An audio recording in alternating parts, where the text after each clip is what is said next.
안녕하세요. 스타일19 임광목 대표입니다. 12월 19일 목요일 오후 3시 34분 장마감 방송을 시작하도록 하겠습니다. 내우외환이라는 말이 있죠. 안팎으로 정말 어려운 상황입니다. 자, 한국 증시도 역시 안팎으로 너무 어려워서요. 안쪽으로 조금 안정이 되나 싶으면 또 외부에서 변수가 생기고 있고요. 좀 또 반등을 하려나 보다 하면 또 국내적으로 큰 이슈들이 돌발을 했습니다. 12월 달에요. 자, 지금 오늘이 12월 19일인데요. 오늘도 역시 굉장히 어렵고 힘든 그런 장세가 이어졌는데요.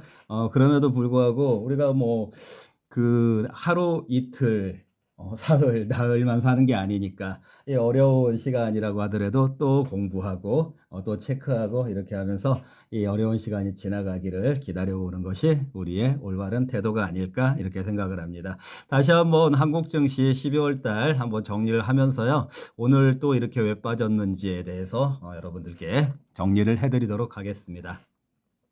자, 12월 달 오늘 12월 19일까지니까 뭐 매매일이 아주 다 끝난 건 아닌데 12월 달 오늘까지 증시를 좀 간단하게 키워드로 정리를 해드리면은요. 어땠습니까? 계엄발 악재로 인해서 폭락하는 일이 있었었죠. 2360인가요? 그렇게 폭락하는 날이 있었었고, 그 지난주 월요일 날, 그리고 그때 이제 반대 매매가 되고 나왔었죠. 반대 매매가 되고 나왔기 때문에, 제가 이 반대 매매로 인해서 오히려 장세가 가벼워졌다, 이렇게 말씀을 드렸고, 또 그 지점에서 지난주 목요일 날이 우리 한국의 동시만기일이었잖아요. 그래서 이 동시만기일에 외국인 포지션이 상승 쪽을 겨냥을 하고 있기 때문에 오히려 그 계엄에 따른 반대 매매 이후에 가벼워진 증시는 동시만기일의 포지션에 따라서 2500 근처까지 반등을 할 거다 이렇게 예상을 드렸고 또 역시 그렇게 반등을 했었습니다. 자, 그리고 이제 2500 언저리에서 제가 뭐라고 말씀드렸습니까? 마디 지수의 저항이 있다라고 말씀드렸죠. 코스닥은 700선, 코스피는 2500. 그래서 마디 지수에 저항이 있을 거다. 그리고 그 저항을 뚫어야 되는데 저항을 뭐 한 번에 뚫기는 어려울 것이고 뚫고 나가야 되는데 어쨌든 뚫기 위해서는 지지 라인이 바탕이 돼야만 뚫을 수 있는 거니까 그 지지 라인을 2450 정도를 지지 라인 바닥을 다지는 지지 라인으로 보자 이렇게 정리를 해드렸던 것이 어제 장마감 방송 안 했었죠. 화요일 날까지 제가 정리를 해드렸던 그런 내용이고요. 그리고 이제 어제 어떻게 됐었습니까? 어제 예상드렸던 것처럼 다시 2450에서 지지력을 보여주면서 어제 또 다시 코스닥 같은 경우에는 700 가까이 올라갔잖아요. 그리고 코스피도 2890 가까이, 2490 가까이, 그러니까 2500에 다시 근접해가는 그런 모습을 어제 보여줬어요. 그런데 이제 오늘 또 어떻게 됐습니까? 오늘 다시 변동성이 확대가 되면서 또 오늘 굉장히 많이 하락을 했는데 이거는 오늘은 뭐 국내적인 이슈로 인해서 하락한 게 아니고 미국발 이슈로 해서 하락을 했으니까요. 그 하락 이유에 대해서 미국 증시를 중심으로 해서 설명을 드리도록 하겠습니다. 지금 보시면은요, 지금 제가 이 미국 다우 지수 가지고 설명을 드릴게요. 우리가 이제 국내적으로 계엄 사태 이후에 국내 정치 이슈 때문에 뭐 외국까지 신경을 쓸 겨를이 없었죠. 또 사실상 국내 정치 이슈로 인해서 급락했던 거기 때문에 뭐 외국이 영향을 준 게 아니었기 때문에 12월 달은 한 2, 3주 동안 미국 증시에 대해서 제가 언급을 많이 안 드렸었어요. 사실 이제 미국 증시 흐름에 따라서 영향을 받는 증시 상황이 아니었기 때문에 한국은 정치적인 상황하고 동시만기일 그 두 가지로 인해서 시장이 작용을 하고 있었기 때문에 미국 증시를 그냥 매일같이 체크를 안 해드렸는데 그 사이에 12월 달도 보시면은 이 다우 지수 가지고 보시면은요 12월 달 지금 여기 보시면 12월 6일로 돼 있죠. 그러니까 12월 첫 주부터 해서 세 번째 주까지 이렇게 주간적으로 이렇게 조정을 받아왔다라는 걸 알 수가 있고요. 그리고 특히 지금 여기 보시면은 이번 주 주봉이 이렇게 장대 음봉이잖아요. 기니까 장대 음봉인데 이게 지금 그럼 이번 주에 많이 하락을 했구나. 여기 첫 주나 둘째 주에 비해서 이번 주에 많이 하락을 했구나. 이거를 알 수가 있는데 이게 이제 사실은 어제 하루에 급락을 좀 많이 했어요. 그래서 어제 왜 급락을 했는지 이거를 이제 확인하는 것이 중요하겠죠. 그래서 지금 보면은 12월 초에 12월 16일 날 4만 5천, 4만 5천 선에 있던 다우 지수가 지금 이제 어제 20일 날, 그러니까 오늘 새벽이 되겠죠. 오늘 저기 이거 주간으로 돼 있어서 그런데 이거 주간으로 돼 있으면 내일이 금요일이기 때문에 날짜가 20일로 돼 있는데요. 이제 20일 날짜 건 아직 반영이 안 된 거고 종가로 보면은 42,300이니까 4만 그 45,000에서 42,300이니까 23,000, 뭐 한 5% 정도, 5% 정도 3주에 걸쳐서 조정을 받았구나 이렇게 확인할 수가 있습니다. 자, 그러면 일단 왜 어제 또 이렇게 조정받으면서 이렇게 좀 많이 하락을 했는지 그 이유 표면적인 이유는요 금리 얘기인데요. 금리 얘기 여기다 좀 적으면서 써드릴게요. 금리는 여러분들 아시겠지만 0.5 그다음에 0.25 그다음에 0.25 이렇게 쓸 수가 있을 것 같아요. 0.5는 9월 달에 피벗에서 0.5 그 빅커트가 단행이 됐었고 11월 달에 0.25 낮췄고 그리고 어제 또 0.25를 낮췄어요. 그러니까 지금 2024년도에 금리가 1%죠. 다 더하면 1%가 되겠죠. 1%포인트가 미국에서 금리가 인하가 됐어요. 금리 인하. 그러니까 어제까지만 놓고 보면 미국은 정말로 9월 달 피벗 이후로 해서 그 스케줄에 따라서 그 9월 달부터 지금까지 세 번에 걸쳐서 1% 포인트 그러니까 적당한 속도와 적당한 그 폭을 가지고 금리 인하를 해 왔구나 이게 확인이 되는 거죠. 자, 그러면 여기까지는 아무런 문제 될 것이 없죠. 그런데 왜 어제 이렇게 주가가 어제 한 번에 많이 빠졌나? 이제 그 부분을 말씀을 드리려고 하는데요. 지금 이제 올해 2024년도까지는 뭐 예정된 스케줄로 무난하게 이렇게 금리 인하를 해 왔는데 이제 내년이 2025년도 여기 지금이라고 써놨는데 2025년도가 이제 문제라는 거죠. 2025년도는 이제 여러분들 아시겠지만 트럼프 정부가 들어오면 트럼프 관세가 시행이 되잖아요. 그럼 트럼프 관세는 결국에 관세가 붙으면은 미국의 수입품에 세금이 붙으니까 물가가 올라가게 되는 거죠. 그렇죠? 물가 문제가 발생한다. 그러면 지금 우리가 이렇게 금리를 이번 달까지 이렇게 낮출 수 있었던 거는 물가가 비교적 2%대로 안정이 돼 있었기 때문에 이 금리를 이번 12월 달 FOMC 미국 금리 얘기하는 거예요. FOMC에서 이렇게 세 차례에 걸쳐서 금리를 인상을 했는데 과연 다음 해에 이제 트럼프 정부가 들어서면 이 관세 때문에 금리 인하를 할 수 있겠는가 이거에 대해서 좀 우려가 생겼고 이제 어제 그 FOMC 끝나고 0.25%포인트 금리 인하를 하면서 언제나처럼 파월 의장이 커멘트를 했는데 이제 향후에는 아무래도 지금 이 트럼프의 변수가 있기 때문에 이렇게 생각을 한다라는 거죠. 여기 숫자로 한번 적어볼게요. 2와 0.25 이렇게 적어보겠습니다. 이게 무슨 얘기냐면은요. 앞에 있는 2는 아무래도 지금 트럼프가 관세를 올리고 물가가 그걸로 인해서 좀 올라갈 거기 때문에 생각했던 것보다 올해는 이렇게 세 번 금리 인하를 했는데 원래는 2025년도에도 네 번 정도 금리 인하를 추가적으로 하려고 했었는데 이 관세로 인해서 물가가 올라간다고 하면은 내년도에 금리 인하를 한 두 번 정도밖에 못 할 것 같다 이렇게 발표를 한 거고 그리고 이제 또 그 이 금리 이 0.25는 저기 0.25가 아니고 제가 좀 2.5라고 고치겠습니다. 2.5. 2.5는 그 물가가 한 이 관세 때문에 2.5% 정도 될 것 같다. 지금은 많이 낮아져서 2.1% 정도 되는데 내년에 물가가 2.5% 정도로 조금 올라갈 가능성이 높기 때문에 그렇게 된다라고 하면은 이 금리 인하의 스피드라든지 횟수라든지 그 폭이라든지 이런 것들을 다시 조정을 해야 될 필요가 있다. 그러니까 결국에는 2024년도까지는 계획대로 다 됐지만 2025년도에는 트럼프가 이제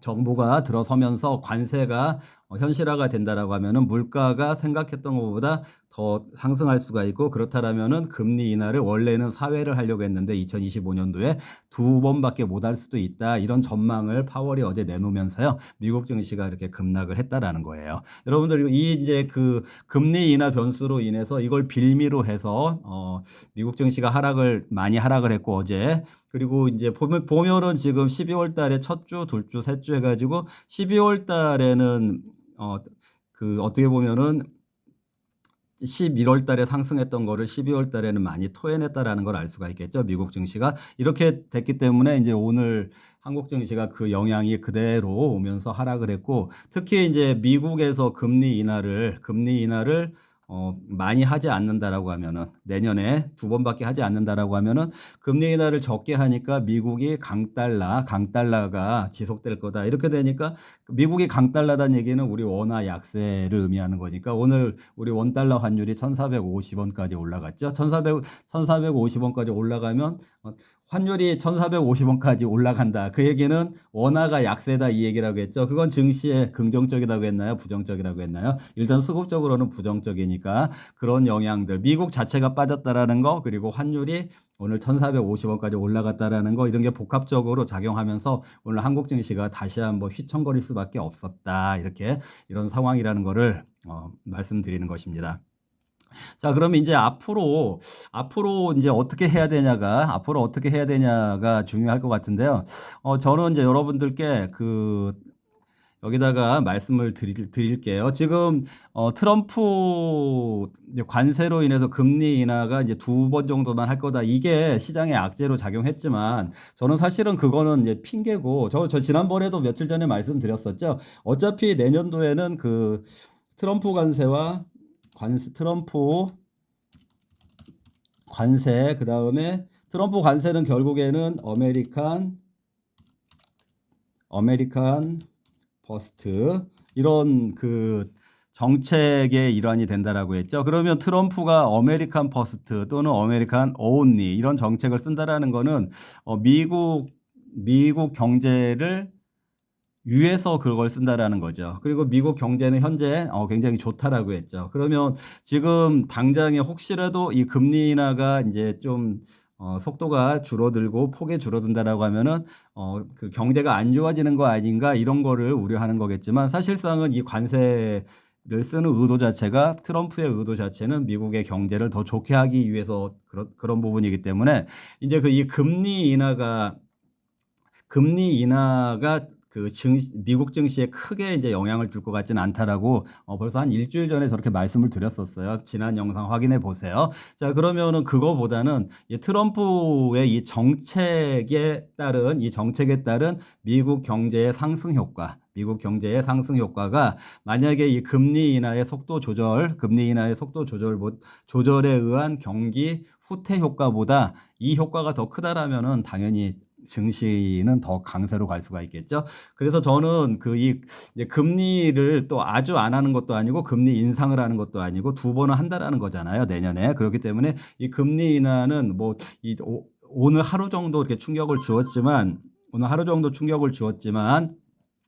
이 금리 전망으로 인해서 미국 증시가 계속해서 하락할 것 같지는 않다라는 걸 말씀을 드린 거고요. 그보다는 이제 트럼프의 그 정책에 따라서 미국의 그 경제의 그 어떤 효과가 더 지속이 되면서 증시는 다시 살아날 것이다라고 생각을 하는데, 다만 이제 제가 저번에 이렇게 말씀드렸었죠. 그동안에 그 매그니피센트 세븐이 너무 많이 올랐잖아요. 그런데 이제 매그니피센트 세븐 같은 경우에는 그 와튼 스쿨의 제레미 시갈 교수가 얘기했듯이 그 내년에 계속해서 올라가진 못할 거다. 좀 정체가 될 거다. 대신에 그 주변에 있는 중소형주들이 올라갈 거다. 이렇게 말을 했었었고, 그리고 지금 차트에서 보시는 것처럼 이 다우지수도 지금 의미 있는 지지선까지 조정을 받았기 때문에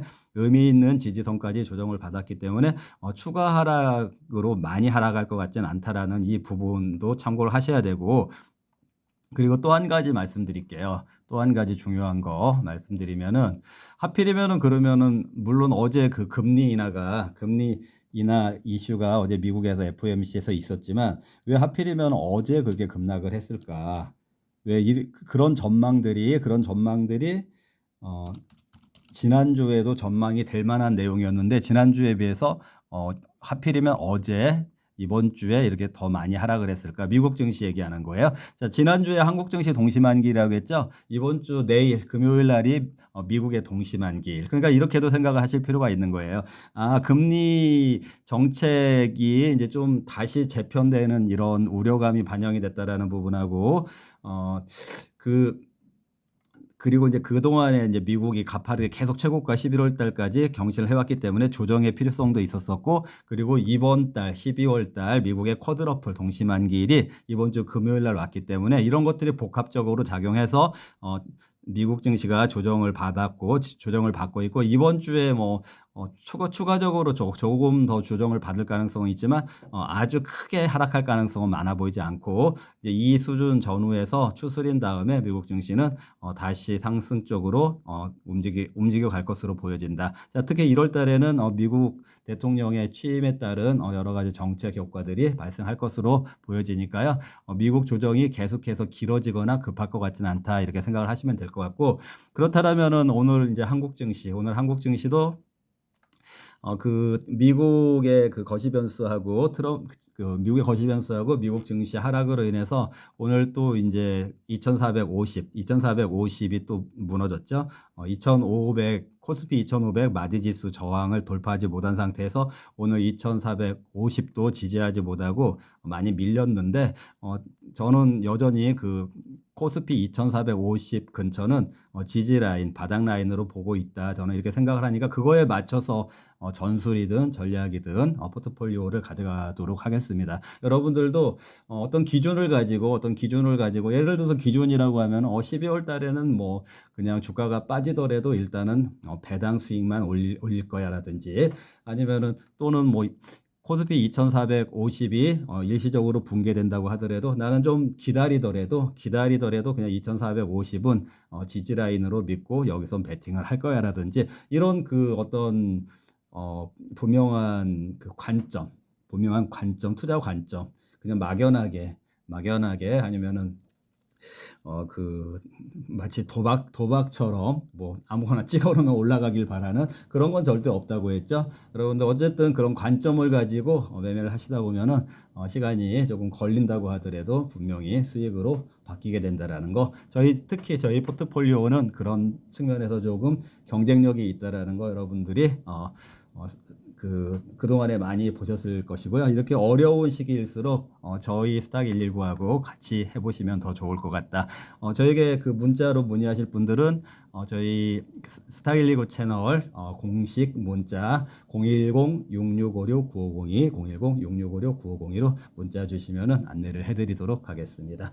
네, 오늘 여기에서 마무리하도록 하겠습니다. 시청해 주셔서 감사합니다.